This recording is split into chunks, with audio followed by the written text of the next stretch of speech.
আসসালামু আলাইকুম ওয়া রাহমাতুল্লাহি ওয়া বারাকাতুহু। প্রিয় দর্শক, রমজানের অন্যতম প্রধান ফরজ হচ্ছে নিয়ত করা। নিয়ত ছাড়া রমজান হবে না। খালি শুধুই উপবাস করলেন তাহলে আপনার রোজা আল্লাহর দরবারে মকবুল হবে না। শুধু উপবাস থাকার নামই রোজা নয়, আপনার নিয়তকে পরিশুদ্ধ করে নিতে হবে। তো প্রিয় দর্শক, আসুন আমরা জেনে নেই আমরা রোজা রাখার পূর্বে, রোজা রাখার সময় আমরা কোন দোয়া পড়ব, অর্থাৎ রোজা রাখার নিয়ত কি।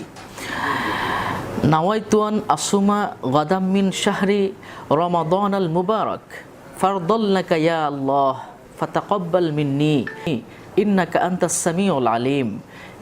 এই নিয়তখানা আপনারা প্রত্যেকেই করে নিতে পারেন। অবশ্যই শুদ্ধভাবে পড়তে চেষ্টা করবেন। প্রিয় দর্শক, আমরা মুসলমানদের জন্য যারা আমরা রোজা রাখি, দিন শেষে আমাদেরকে ইফতারি করতে হয়। তো ইফতারির মুহূর্তটা হচ্ছে আল্লাহর কাছে সবচেয়ে প্রিয়, এবং বান্দার সবচেয়ে, যারা রোজাদার তাদের কাছে সবচেয়ে প্রিয় সময় হচ্ছে ইফতারি। দারে কুতনি নামে ফতোয়ার কিতাবে এই দোয়া রয়েছে, এবং আমরা কিতাবুল আকজার ৮৬ নম্বর পৃষ্ঠায় আমরা এই দোয়াখানা পেয়ে থাকি। তো আসুন আমরা জেনে নেই ইফতারের দোয়া কোনটি।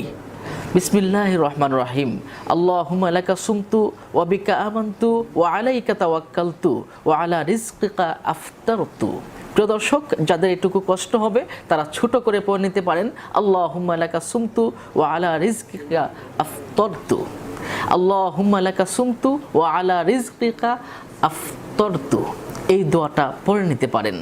এই দোয়া পড়া মুস্তাহাব। আপনারা এই দোয়া পড়ে আপনি ইফতার করলে আল্লাহ রাব্বুল আলামিন আপনাকে জাযায়ে খায়ের দান করবেন।